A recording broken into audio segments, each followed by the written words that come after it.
ఈరోజే కార్తీక అమావాస్య. అలాంటి ఈ రోజున అదృష్టవంతులు మాత్రమే ఈ కథ వింటారు. ఈరోజు ఈ పవిత్ర కథ వింటే చాలు, సకల శుభాలు కలుగుతాయి, అనుకున్న కోరికలు నెరవేరుతాయి, ఐశ్వర్యం సిద్ధిస్తుంది, విన్నంతనే సకల దోషాలు పోతాయి. అటువంటి పవిత్ర కథను ఇప్పుడు తెలుసుకుందాం. కార్తీక మాసం ప్రారంభం దినమైన శుక్లపక్షమి పాడ్యం నుండి ప్రతిరోజు కార్తీక దీపారాధన చేసి కార్తీక మాసం ఆఖరి రోజున అనగా మార్గశిర శుక్ల పాడ్యమి ఘడియలలో చేయు దీపారాధనను పోలి స్వర్గ దీపారాధన అందురు. కార్తీక మాస వ్రతం పూర్తి అయిన తరువాత మార్గశిర శుద్ధ పాడ్యమి తిథి నాడు పోలి స్వర్గానికి వెళ్ళిందట. ఆమె జ్ఞాపకంగా స్త్రీ పురుషులందరూ ఆనాడు ఈ ఉత్సవం చేసి నదిలో దీపాలు వదిలి తమ కార్తీక వ్రతం పూర్తయినట్లుగా భావించి సంతోషిస్తారు. ఇది ప్రతి సంవత్సరం సాగుతున్నటువంటి సాంప్రదాయం. పోలి స్వర్గానికి ఎలా వెళ్ళింది, అసలు ఆమె చేసిన పుణ్యమేమిటి అన్నది ఈ కథ రూపంలో తెలుసుకుందాం. కృష్ణానది తీర ప్రాంతాన బాదరా అనే గ్రామం ఉండేది. దాదాపు ఆ గ్రామవాసులంతా సంపన్న కుటుంబకులే. వారితో పాటు చాకలి పోతడి కుటుంబం కూడా ఒకటి నివసించేది. ఇంటి యజమాని పోతడికి 5 కొడుకులు. వారందరికీ కూడా వివాహాలయ్యి ఇంటిలోని వారందరూ కలిసిమెలిసి ఉమ్మడగానే జీవించేవారు. వారందరిలో చిన్న కోడలి పేరు పోలి. ఆమెకు చిన్ననాటి నుండి దైవం మీద అపారమైన భక్తి. పూజలన్నా వ్రతాలన్నా నోములన్నా ఆమెకు విశేషమైన ఆసక్తి. పోలి అత్తగారి ఇంట్లో ఎంతో భయభక్తులతో ఉండేది. ఇంటికి వచ్చిన అతిథులను బంధువులను ఎంతో గౌరవించేది, ఆదరించేది. దీంతో బంధువులందరికీ పోలి అంటే చక్కటి ఆప్యాయత ఏర్పడింది. ఆమెను ఎంతగానో ప్రశంసించేవారు. చిన్నప్పటి అలవాటును కొనసాగిస్తూ పోలి అత్తవారింట్లో కూడా పూజలు నోములు చేసేది. ప్రతినిత్యము వేకువజామునే లేచి కాలకృత్యాలు తీర్చుకుని పరిశుభ్రమైన వస్త్రాలు ధరించి తన శక్తి కొద్దీ పూలు పండ్లు తీసుకువచ్చి పూజలు చేసేది. ముత్తైదువులకు పసుపు కుంకుమలను పెట్టేది. దీంతో ఉత్తమ భక్తురాలిగా పోలి చక్కటి పేరును సంపాదించుకుంది. ఈ వ్యవహారం అంతా పోలి అత్తగారికి నచ్చలేదు. తనకన్నా గొప్ప భక్తులు ఇంకెవ్వరూ లేరని ఆమెకు అహంభావం. ఆచారాలు పాటించే హక్కు ఆ ఇంట్లో తనకు మాత్రమే ఉందని వాదించేది. పోలికి మంచి పేరు రావడం చూసి ఓర్చుకోలేకపోయింది. పోలి చేస్తున్న పూజలకు ఆటంకాలు కలిగించేది. ఈ విషయాన్ని మిగిలిన కోడలందరూ గ్రహించారు. దాంతో వారంతా ఆమె మెప్పు పొందేందుకు ఆమె ఎంత అంటే అంత అంటూ వంత పాడేవారు. దాంతో ఆమె చిన్న కోడల్ని వదిలి ఎక్కువగా ప్రతి విషయంలోనూ నలుగురు కోడళ్లతోనే కలుపుగోలుగా ఉండేది. వారందరూ ఇంట్లో పనంతా కూడా ఆమెకు అప్పగించి తాము మహారాణుల్లాగా కూర్చుని వారు ఏ ఉత్సవాల్లోనూ వేడుకలలోనూ పూజలలోనూ ఆమెను కలుపుకునేవారు కాదు. తనకు జరుగుతున్న అన్యాయాన్ని భర్తకు చెప్పుకుందామన్నా అతను కూడా అమ్మ మాటకు ఎదురు చెప్పలేక బదులు చెప్పలేక కూడా ఉండేవాడు. మామగారు కూడా అంతే. ఇంట్లో అత్త చెప్పిందే వేదం. ఇది ఇలా ఉండగా పవిత్రమైనటువంటి కార్తీక మాసం వచ్చింది. కార్తీక మాసం రాగానే చిన్న కోడలిని ఇంట్లో వదిలి మిగిలిన కోడళ్లతో కలిసి అత్తగారు పెద్ద ఆడంబరంగా తెల్లవారుజామునే నదీ స్నానానికి వెళ్ళి పూజలు దానధర్మాలు చేసి నేను ఇంత చేశానంటే నేను అంత చేశానని గొప్పలు చెప్పుకునేవారు. పోలి అత్తగారితోనూ తోడికోడళ్లతోనూ నన్ను కూడా రానివ్వండి, చిన్నప్పుడు చక్కగా శివాలయంలో అర్చన చేసుకునేదాన్ని, కార్తీక స్నానం చేశాక దీపం వెలిగించుకునేదాన్ని, నాకు అవకాశం ఇవ్వండి అని అడగగా అత్తగారు పోలిని తిట్టి, నీ ముఖానికి కార్తీక స్నానం ఒకటి, నోరు మూసుకుని ఇంట్లో పడుండు, స్నానం లేదు దానం లేదు, ఇంట్లో ఉండి బట్టలు ఉతుకు, ఆవులకు గడ్డి వెయ్యి, పేడ తీసి పిడకలు చెయ్యి, పాలు పితుకు, పాలు కాయి, పాలు పెరుగు వెన్నా చెయ్యి, ఇలా పనులన్నీ అప్పగించి వెళ్ళేవారు వారు. తిరిగి వచ్చేలోగా చిన్న కోడలు తమకు తెలియకుండా ఇంట్లో ఎక్కడ దీపం పెడుతుందోనన్న అనుమానంతో దీపం పెట్టేందుకు కావలసిన సామాగ్రి ఇంట్లో ఏదీ లేకుండా జాగ్రత్త పడి మరీ నదికి వెళ్ళేది అత్తగారు. పోలి మనసులోనే కార్తీక దామోదరుణ్ణి తలుచుకుని ఇంట్లోనే ఉండేది. మనసుంటే మార్గం ఉంటుందన్నమాట. మనసులో దైవాన్ని నమ్ముకోవాలి గాని అనుకున్నది నెరవేరేందుకు తగిన మార్గాన్ని భగవంతుడే చూపిస్తాడు. ఇందుకు పోలి నిస్వార్థ భక్తే తార్కాణం. అత్తగారు చిన్న కోడలు దీపం పెట్టకుండా ఉండడానికి ఎంత ప్రయత్నించినా ఆమె ప్రయత్నం ఫలించలేదు.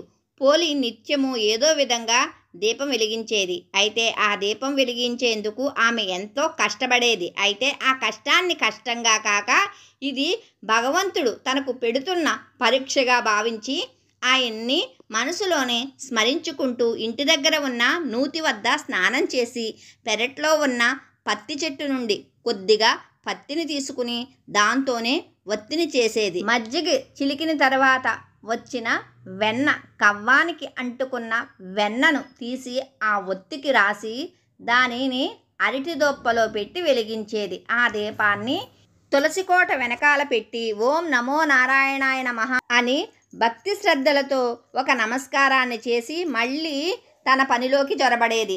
దీపం అత్తగారి కంట పడితే ఏమంటుందో అన్న భయంతో ఆ దీపం ఎవ్వరికీ కనిపించకుండా ఉండేందుకు దానిపై బుట్టను బోర్లించేది. ఇలా కార్తీక మాసం నెల రోజుల పాటు పోలి ఎటువంటి ఆటంకము లేకుండా నిర్విఘ్నంగా దీపాలు వెలిగించి పూజలను చేసింది. ఇలా నెల రోజులు గడిచాయి.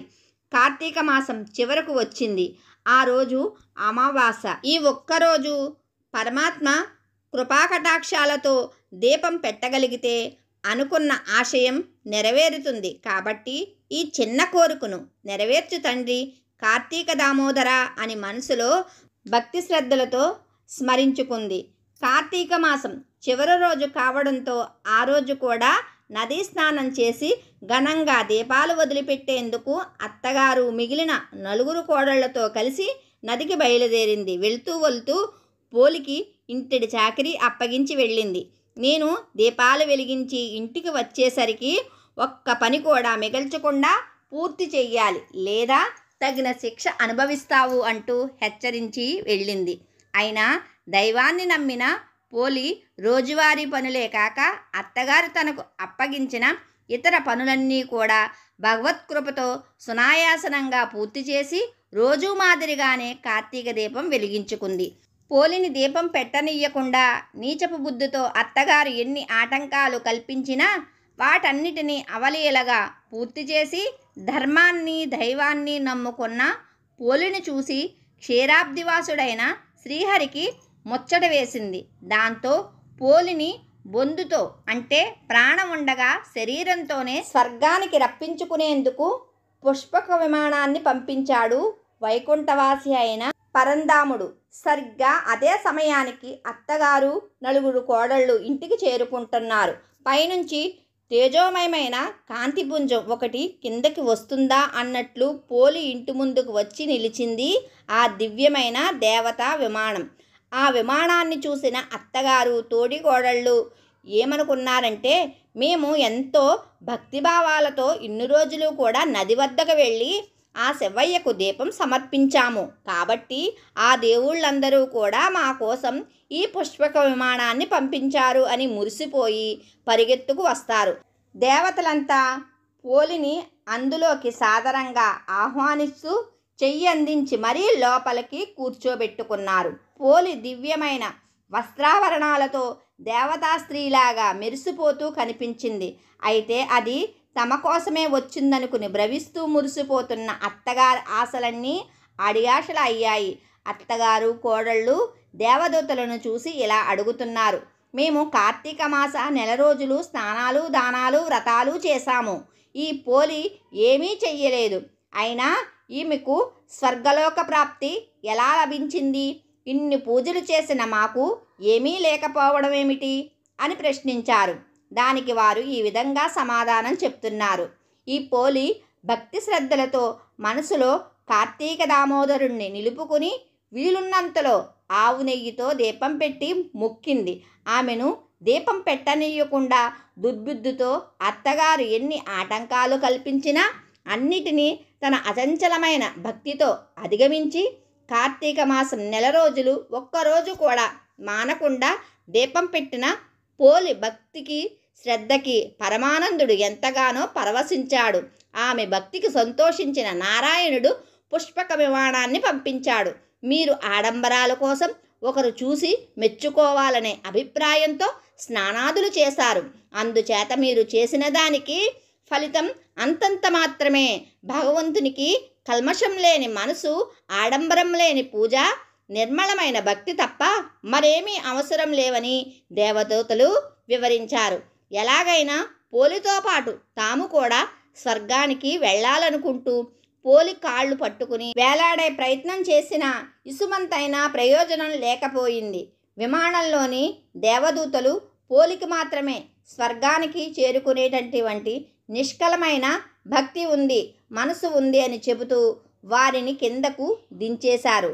దీనిని బట్టి మనం గ్రహించవలసింది ఏమిటంటే, అహంకారాన్ని నిష్కల్మషమైన మనసుతో ఏది చేసినా దాన్ని పరమాత్మ స్వీకరిస్తాడని, అదే ఆయనకు ప్రియమని తెలుసుకోవాలి. ఆచారాన్ని పాటించాలన్నా మనసు ఉన్నప్పుడు మార్గం దానంతట అదే కనిపిస్తుందని చెప్పడం ఈ కథలోని ఆంతర్యం. భగవంతుడి దృష్టిలో మానవులంతా ఒక్కరే. ధనికుడు, పేద, ఆడ, మగ మొదలైన భేదాలు ఏవీ చూడడు. నిర్మలమైన మనసుతో ఎవరైతే ఆ భగవంతుణ్ణి ఆరాధిస్తారో వారిని తప్పకుండా అనుగ్రహిస్తాడు. భక్తితో చేసే పూజ భగవంతునికి ఎంతో ప్రీతికరం. అవసరం లేని ఆడంబరాలు ఆయనను సంతోషపరచలేవు. ఎంతో ధనాన్ని ఖర్చు పెట్టి ఎంత వైభవంగా పూజలు చేసినప్పటికీ మనసులో కల్మషం ఉంటే ఆయన ఆ పూజలకు ఫలితాన్ని ఇవ్వడు. భక్తితో పెట్టిన చిన్న దీపాన్నైనా నిండు మనసుతో స్వీకరించి భక్తులకు మోక్షాన్ని ప్రసాదిస్తాడు. పోలి స్వర్గానికి వెళ్ళిన ఇతివృత్తమే ఇందుకు నిదర్శనం. ఆనాటి నుండి మహిళామణులందరూ పోలిని తలుచుకుంటూ అమావాస్య తెల్లవారుజామున అరటి దొప్పల్లో ఒత్తులను వెలిగించి నీటిలో వదులుతారు. కార్తీక మాసంలో ఏ రోజు దీపాన్ని వెలిగించకపోయినా కనీసం ఈరోజు 30 ఒత్తులు వెలిగించి నీటిలో వదిలితే మాసమంతా దీపారాధన చేసిన పుణ్యం లభిస్తుందని కార్తీక పురాణం చెబుతుంది. కార్తీక మాస ఫలశ్రుతి వశిష్ఠ మహాముని జనక మహర్షితో ఇలా అంటున్నాడు. జనక మహారాజా, సూత మహర్షి సౌనకాదమునులకు కార్తీక పురాణాన్ని వినిపించాడు. ఆ తరువాత ఆ మాస ఔన్నత్యాన్ని, మహత్యాన్ని మరొక్కసారి క్లుప్తంగా వివరించాడు. ఈ కార్తీక వ్రతం కల్మషహారం, మోక్షదాయకం, సమస్త సుఖదాయకం. ఈ వ్రతం కోసం స్నానం, ఆరాధన, ధ్యానం, దానం, ఉపవాసం, శ్రవణపఠం చేయాలి. అందుకే ఇది పుణ్యవ్రతం. ఈ మాసం హరిహరులు ఇద్దరికీ ప్రీతిదాయకం. ఈ మాసంలో శివకేశవులు ఇద్దరిని పూజించే అవకాశం లభిస్తుంది. ఇతర కాలాలలో శివారాధన ఉత్సవాలలో కేశవ ఆరాధన చేయడం సాధ్యం కాదు. కానీ ఈ మాసంలో ఒక్కసారిగా ఇద్దరిని ఆరాధించి ఇద్దరి అనుగ్రహాన్ని పొందవచ్చు. దీనికి వయోవృద్ధులు, స్త్రీ పురుషులు, పిల్లలు, పెద్దలు అనే నియమం లేదు. ఎవరైనా ఈ కార్తీక వ్రతాన్ని ఆరాధించి భగవంతుని అనుగ్రహానికి పాత్రులు కావచ్చు. సమస్త ధర్మాలతో కూడిన నీతి నియమాలకు నిలయం ఈ కార్తీక మాసం. కనుకనే సర్వపాపహరణం, పురకృత పాపాలను తుడిచిపెట్టే పవిత్రమైన పుణ్యప్రదమైన మాసం. పూర్వజన్మ స్మృతిని కలిగించే అద్భుతమైన మాసం. ఈ మాసంలో చేసే దాన ధర్మాది పుణ్యకార్యాలన్నిటికీ అనంత కోటి రెట్టింపు ఫలితాన్ని ప్రసాదిస్తుంది ఈ మాసం. కార్తీక పురాణాన్ని చదవడం వలన కార్తీక మహత్యం తెలుస్తుంది. సంసారాలు తరించడానికి అవసరమైన పూజలు, పునస్కారాలు, వ్రతాలు, కృతువులు, దానాలతో శుభప్రదమై అలరారుతూ ఉంటుంది. ఈ కార్తీక మాసం అధిక వ్యాయ ప్రయాసలకు లోను కాకుండా సూక్ష్మాతి సూక్ష్మమైన రీతులలో మోక్ష సాధనలను బోధించి సత్ఫలితాలను అమోఘంగా సమర్పించగలది ఈ కార్తీక మాసం. తెలిసి కానీ తెలియక కానీ ఈ కార్తీక మాసంలో పుణ్యవ్రత క్రతువులను ఆచరించిన వారికి అనుకోకుండా, అడగకుండా ముక్తి లభిస్తుంది. అల్పబుద్ధితో, ఈర్ష్యాద్వేషాలతో, నిర్లక్ష్యంతో వ్రతాలను ఆచరించిన వాళ్లను ద్వేషించేవాళ్ళు, కార్తీక వ్రత దీక్షలను చులకనగా చూసేవాళ్ళు, చేసేవాళ్ళు పడరాని కష్టాలు పాలై హెపరాలకు రెండిటికి చెడిపోయి నరకయాతనలను అనుభవిస్తారన్నది ముమ్మాటికి సత్యం. ఈ మాసం మొదలైన కార్తీక శుక్ల పాడ్యమి నుండి చన్నీటితో స్థలస్నానం నదిలో కానీ చెరువులో కానీ చేయాలి. అలా చేయకుండా ఆహారం తీసుకోకూడదు. ఆలయంలో స్వామి సన్నిధిలో దీపారాధనను దీపదానాన్ని చెయ్యాలి. ఆహారం తీసుకోవడం కానీ ఒక పూట తిని ఉండడం కానీ కేవలం సాయంత్రం మాత్రమే భుజిస్తూ నక్తవ్రతం చేయడం కానీ పాటించాలి. ధన కనక కన్యదాన గోదానాలు ఇంత అని లెక్కగట్టి చెప్పడానికి లేనంత ఫలితాన్ని ఇస్తాయి. అన్నదానాలు వన సమారాధనలు వ్రతాలు పురాణ పఠనాలు ఎంతో పుణ్యాన్ని ఇస్తాయి. వృద్ధులు పసివారు అనారోగ్యంతో బాధపడేవారు ఏ కారణం చేతైనా ఈ కార్తీక వ్రత నియమాలను పాటించలేని వారు ఈ కార్తీక మాసంలో కనీసం ఏకాదశి నాడు కానీ లేదా పౌర్ణమి నాడు కానీ లేదా వారికి వీలైన ఏదో ఒక రోజు కానీ ఈ వ్రతాన్ని అనుసరిస్తే ధన్యులు అవుతారు.